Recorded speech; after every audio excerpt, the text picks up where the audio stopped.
सोचिए, एक धागा, बस एक धागा, जिसने पूरी दुनिया को सदियों से एक दूसरे से जोड़ रखा है।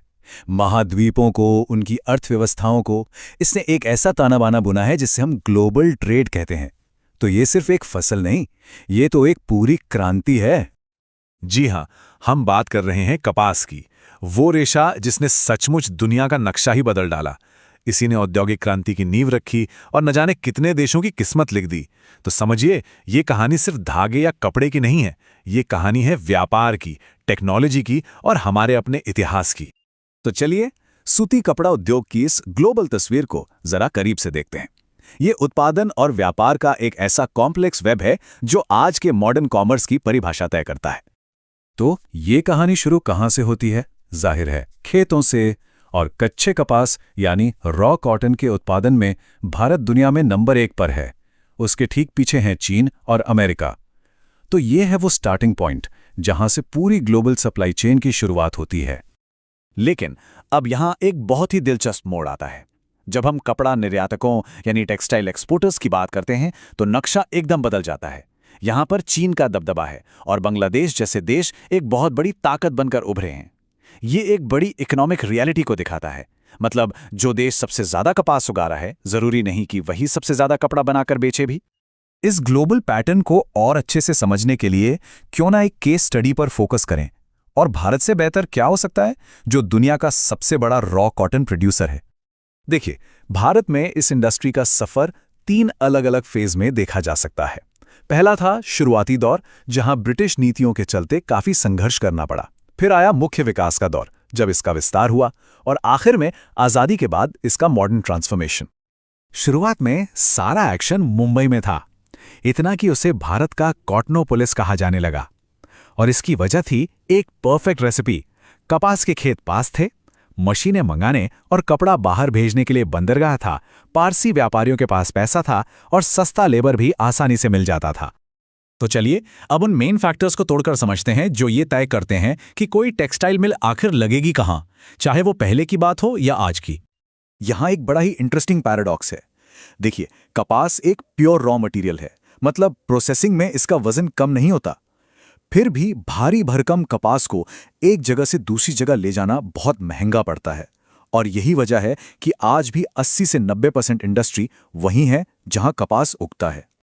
तो किसी भी मिल की फाइनल लोकेशन जो है, वो असल में कई चीजों का एक कॉम्प्लेक्स बैलेंस होती है। एक तरफ है नेचुरल फैक्टर्स जैसे कि क्लाइमेट, और दूसरी तरफ है ह्यूमन फैक्टर्स जैसे लेबर, पैसा और सरकार की पॉलिसी। ये इंडस्ट्री अपने सारे फायदों के बावजूद एक ही सिक्के के 2 पहलू जैसी है। एक तरफ ग्रोथ और मौके हैं, तो दूसरी तरफ हैं बड़ी बड़ी चुनौतियां और कमियां। चलिए, पहले सिक्के का अच्छा पहलू देखते हैं कि कैसे ये सूती कपड़ा उद्योग किसी भी अर्थव्यवस्था के लिए ग्रोथ का इंजन बन जाता है। सबसे पहली बात, ये लाखों लोगों को रोजगार देता है। दूसरा, ये खेती से सीधे जुड़ा है, जिसे हम बैकवर्ड लिंकेज कहते हैं। इससे किसानों को एक पक्का बाजार मिलता है। और हाँ, एक्सपोर्ट से कीमती विदेशी मुद्रा आती है और पूरे के पूरे शहर बस जाते हैं, विकसित हो जाते हैं। अब सिक्के का दूसरा पहलू देखते हैं, इस ग्लोबल इंडस्ट्री से जुड़ी बड़ी चुनौतियां और इसके नेगेटिव असर क्या हैं। इंडस्ट्री आज भी कई बड़ी दिक्कतों से जूझ रही है। कभी मॉनसून दगा दे जाता है, मशीनें पुरानी हो चुकी हैं और दुनिया भर के मॉडर्न प्लेयर्स से बहुत कड़ा कंपटीशन है। ये सब कुछ बड़ी चुनौतियां हैं। अच्छा, तो इन चुनौतियों से निपटने के लिए एक बड़ा कदम उठाया गया। भारत ने टेक्सटाइल सेक्टर में 100% फॉरेन डायरेक्ट इन्वेस्टमेंट यानी FDI को मंजूरी दे दी, ताकि बाहर से पैसा और नई टेक्नोलॉजी आ सके। तो सवाल यह है कि इंडस्ट्री इन हालातों में खुद को कैसे बदल रही है।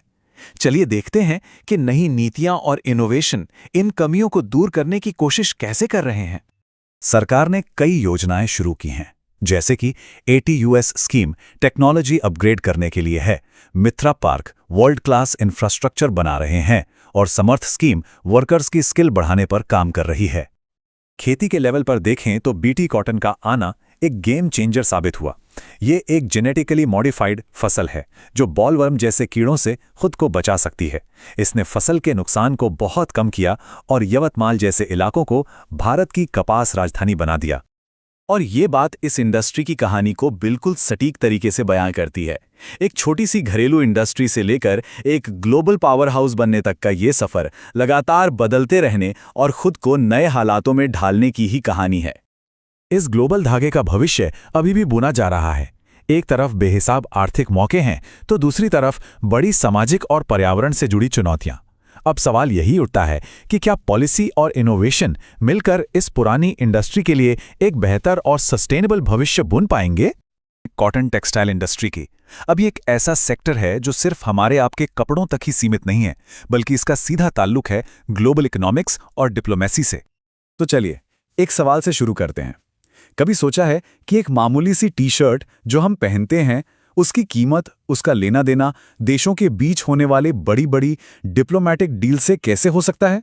आज इसी की पड़ताल करेंगे। देखिए, कॉटन इंडस्ट्री के लिए ना इंटरनेशनल ट्रेड कोई ऑप्शन नहीं है। ये तो सर्वाइवल की बात है। मतलब इसके बिना ये इंडस्ट्री चल ही नहीं सकती। और ऐसा इसलिए है क्योंकि ये दुनिया के सबसे ज़्यादा ग्लोबलाइज सेक्टर्स में से एक है। मतलब इसकी पूरी सप्लाई चेन ही क्रॉस बॉर्डर है। एक ही प्रोडक्ट सोचिए कितने देशों से होकर गुजरता है। जैसे मान लीजिए कच्चा कॉटन उगा अमेरिका में, फिर उसे धागे में बदला गया भारत में, गारमेंट सिला गया बांग्लादेश में और आखिर में जाकर बिका यूरोप के किसी स्टोर में। ये पूरी की पूरी एक कॉम्प्लेक्स ग्लोबल जर्नी है।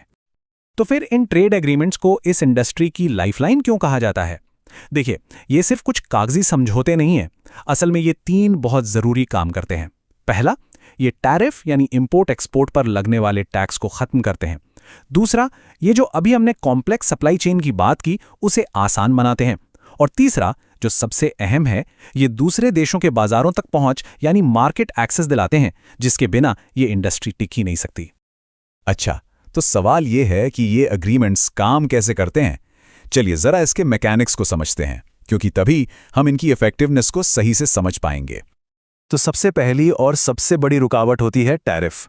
टैरिफ आसान भाषा में एक तरह का टैक्स है। जब कोई प्रोडक्ट एक देश से दूसरे देश के बॉर्डर को पार करता है तो उस पर यह टैक्स लगता है। टेक्सटाइल सेक्टर में तो ये 8 से 12% तक हो सकता है। अब सोचिए, ये किसी भी प्रोडक्ट की कीमत को कितना ज्यादा बढ़ा देता है। और यहीं पे फ्री ट्रेड एग्रीमेंट यानी FTA का असली खेल शुरू होता है। देखिए, अगर कोई ट्रेड डील नहीं है तो एक्सपोर्टर को 8 से 12% का भारी भरकम टैरिफ देना पड़ता है। लेकिन जैसे ही एक FTA साइन होता है, ये टैरिफ सीधा 0% हो जाता है। ये एक जबरदस्त फाइनेंशियल एडवांटेज है जो किसी भी देश को तुरंत मिल जाता है। पर रुकिए, बात सिर्फ टैरिफ की नहीं है। एक और चीज है जो थोड़ी कॉम्प्लेक्स है, जिसे कहते हैं रूल्स ऑफ ओरिजिन। इसका सीधा सा मतलब यह है कि आपको टैक्स में छूट तब मिलेगी जब आपका सामान बनाने में इस्तेमाल हुआ रॉ मटेरियल किसी खास देश से आया हो। मिसाल के तौर पर अमेरिका बांग्लादेश की एक डील है। उसमें बांग्लादेश को 0 टैरिफ का फायदा तभी मिलता है जब वो अपने कपड़े बनाने के लिए अमेरिकी कॉटन इस्तेमाल करे। ये एक बहुत बड़ा स्ट्रेटेजिक मूव है। तो अब जब हम ये मैकेनिक्स समझ गए हैं तो असली सवाल पर आते हैं। ये ट्रेड डील्स असल में कितनी इफेक्टिव हैं? चलिए अब इसके फायदे और नुकसान दोनों को तौलते हैं। सबसे पहले ये समझते हैं कि दांव पर क्या लगा है। ये आंकड़ा देखिए, $263 बिलियन। जी हां, इतना बड़ा है यूरोपियन यूनियन का टेक्सटाइल मार्केट। ये रकम इतनी बड़ी है कि भारत जैसे देशों के लिए ये एक ऐसा मौका है जिसे कोई भी नजरअंदाज नहीं कर सकता। लेकिन जाहिर है, जहां इतना बड़ा मौका है वहां कंपटीशन भी जबरदस्त है। अभी EU मार्केट में भारत का शेयर सिर्फ 5 से 6% है, वहीं चीन 30% पर बैठा है। जो हाल ही में इंडिया और EU के बीच FTA की बात चल रही है, उसका एक बड़ा मकसद इसी गैप को कम करना है। तो जब ये ट्रेड डील सही से काम करती हैं तो इसके फायदे क्या होते हैं? देखिए, एक्सपोर्ट मार्केट बढ़ते हैं, देश में फॉरेन करेंसी आती है, लाखों लोगों के लिए नौकरियां बनती हैं, और तो और खेतों में कपास उगाने वाले किसान से लेकर टेक्सटाइल मिल तक पूरी की पूरी एग्रो इंडस्ट्रियल चेन मजबूत होती है। कुल मिलाकर देश की कॉम्पिटिटिवनेस दुनिया में बढ़ जाती है। ये तो हुई फायदों की बात, लेकिन कहानी का हमेशा एक दूसरा पहलू भी होता है। सवाल यह है कि इस मार्केट एक्सेस की कुछ छुपी हुई कीमत भी है क्या? और इसका जवाब है हाँ, इसकी कीमत है, और वो भी काफी बड़ी। यूरोपियन यूनियन जैसे बड़े बाजारों में घुसने के लिए बहुत सख्त नियम कायदे मानने पड़ते हैं। अब इन नियमों को पूरा करने में जो खर्च आता है, यानी कंप्लायंस कॉस्ट, वो इतना ज्यादा होता है कि प्रॉफिट मार्जिन ही कम हो जाता है। इसके अलावा अक्सर इन डील्स में अमीर और विकासशील देशों के बीच बार्गेनिंग पावर बराबर नहीं होती, जिससे छोटे देश कुछ ही बड़े बाजारों पर जरूरत से ज्यादा निर्भर हो जाते हैं। लेकिन अब कहानी में एक नया मोड़ आ गया है। आज का ट्रेड सिर्फ टैरिफ और मुनाफे के बारे में नहीं है, अब इफेक्टिवनेस यानी प्रभावशीलता को मापने का पैमाना ही बदल रहा है। अब जो नई ट्रेड डील्स हो रही हैं वो एक डोमिनो इफेक्ट बना रही हैं। मतलब एक डील का असर सीधा दूसरे पर पड़ता है। जैसे अमेरिका बांग्लादेश डील को ही ले लीजिए। बांग्लादेश को 0 टैरिफ तो मिल रहा है, पर शर्त यह है कि उसे अमेरिकी कॉटन ही इस्तेमाल करना होगा। अब इसका सीधा असर किस पर पड़ा? भारत पर। भारत अब बांग्लादेश को अपना कॉटन आसानी से नहीं बेच पा रहा। ये एक ग्लोबल चेस का गेम बन गया है, जहां हर चाल का एक जवाब होता है। इसका मतलब ये है कि आज का ट्रेड, खासकर यूरोप के साथ, पूरी तरह बदल चुका है। अब सक्सेस सिर्फ इस बात से नहीं तय होती कि टैक्स कितना कम हुआ। अब ये देखा जाता है कि लेबर स्टैंडर्ड्स कैसे हैं, एनवायरमेंटल नॉर्म्स का पालन हो रहा है या नहीं, सस्टेनेबिलिटी है या नहीं। ये जो नॉन टैरिफ बैरियर्स हैं, ये अब टैरिफ जितने ही या शायद उससे भी ज़्यादा ज़रूरी हो गए हैं। ये जो बदलाव है, इसे हम इस टाइमलाइन में साफ देख सकते हैं।